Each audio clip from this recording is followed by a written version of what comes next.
What is going on, everybody? Welcome back to the channel. Aftersound here, bringing you Splinterlands content every single day. We also stream right here on this channel as well as on Twitch, so make sure you come by and say hello. This video is also brought to you by my music, which is available anywhere you stream music under the name Aftersound, and I do have a new song out recently called Don't Forget About Me, the Supernova version, so check it out. Let me know what you think, and I appreciate the support. Okay, guys, let's take a look at the overall token economy for Splinterlands, and what's phenomenal to see is DEC sitting pretty much at peg at 0.997. You see SPS kind of holding steady at 1.32. You know, we did take a little bit of a dip, but I think we're riding the general market wave right now with Bitcoin climbing to 93,000. And then, of course, you got vouchers sitting about 1.6 cents. I do think, just to get vouchers out of the way, I do think that this is going to continue to go down over time. There's a lot of selling, I think, of a lot of other assets across the board to get in on the Conclave Arcana presale, and vouchers just seem like the thing that everybody's got their keeling gains if they wanted keeling gains. At this point, people are just trying to get their hands on more SPS and DEC in order to get more of these packs. So I wouldn't be surprised to see vouchers kind of tanking for the foreseeable future. And keep in mind, the card, Keeling Gains, is not going to be replaced until June at the earliest. So my expectation is we have like, you know, at least 2 months or, you know, 1.5 months of this going down. Although we'll see what happens after the presale is done if the appetite is met for that demand. What I mainly wanted to focus on was the amount of SPS burned. Now, you could probably go back through one of my videos around that time, but right before the presale started, I was looking at this at about 134 million SPS that had been burned.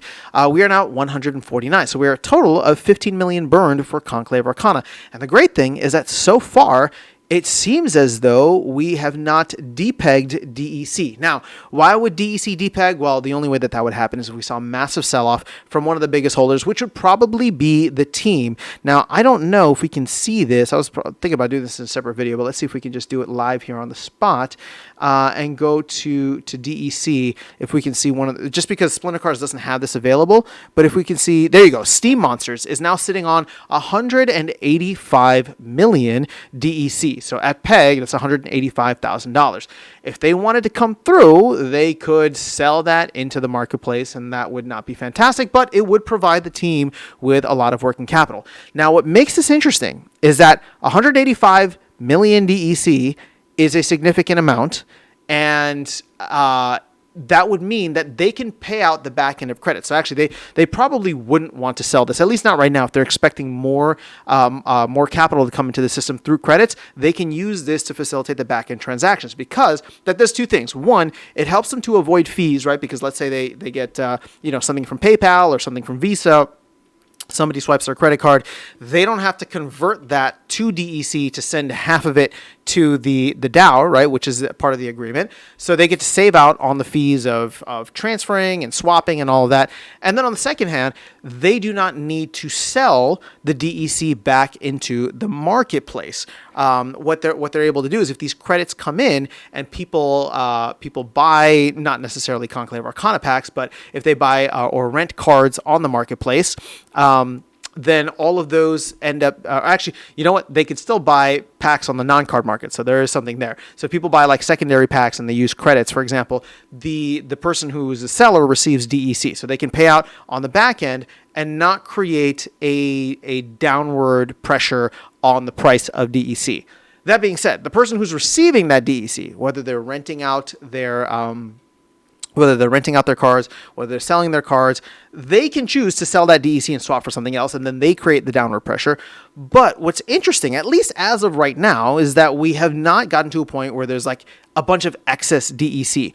Nor are we at a point where I think, people are done with the presale yet. If anything, I think people are trying to soak up as much DEC and SPS from the ecosystem as possible, liquid DEC and SPS, and then go in and turn around and buy more, right? So if we see a lot of this pack cycling that's happening, somebody goes in and buys it for 4,000 DEC. I think we're seeing it on the non-card market. I saw one for like $3.45. So let's say they receive, 3,400, 3,450 in terms of like DEC, if DEC is at peg or minus fees, whatever it is, they might turn around and then just take that, immediately go and buy another pack from the shop, which locks up half of that. So this is what I was talking about in the beginning, where I'm saying, okay, there's a potential of 4.4 billion in terms of demand for overall DEC, but that doesn't mean we need 4.4 billion, right? We had about a billion, 1.2 billion, I think, that was sitting in player accounts. Again, I don't really know how to calculate that because that number was so wonky and then they took it out completely. And we know that we needed to mint something, right? So we've burned about 15 million SPS.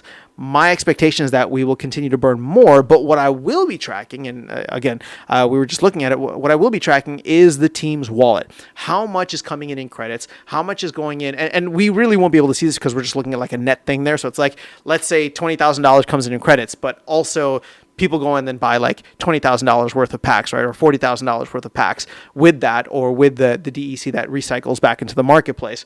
Or people burn SPS for it. So we're just looking at kind of like a static number there. We cannot see the transactions as they come and go.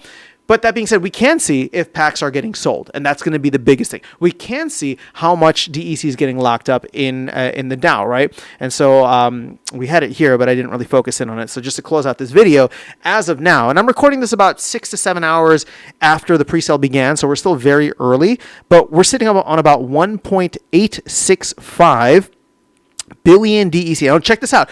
I thought we were at 185. Looks like somebody just bought 10 million DEC worth of packs, which is kind of awesome. And I really just want to go check this out on the spot because we were literally just there. So why did we get, or it would be 20 million more if the team went up by 10 million. So let's see, Conclave Arcana.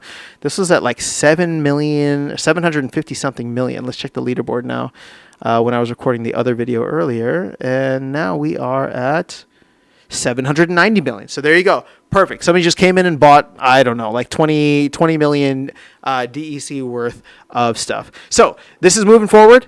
I'm really excited. We're in a place where I think that the token health of the ecosystem is quite healthy overall, which is fantastic. We don't want to see DEC depeg, right? We don't want to see a massive sell-off. What I would love to see, and again, this doesn't mean we hype we go all crazy hype and sell out the pre-sale right away. If anything, it'd be great if this pre-sale sold slowly, but still sold out within the 3 weeks, and we have a healthy amount of SPS burning, a healthy amount of DEC supply in circulation, and we never get to a point where there's an excess DEC overhang, so that we're constantly burning SPS for more DEC in an organic way as we move forward with the pre-sale, and then after that following with the general sale, and then everything else that's going to come within Splinterlands, land, midnight potions, all these other different things that the team has planned for us down the line. So that is all I have for you guys in this video. Let me know your thoughts in the comments below. Otherwise, I will catch you all in the next one and see you around the game. Take care.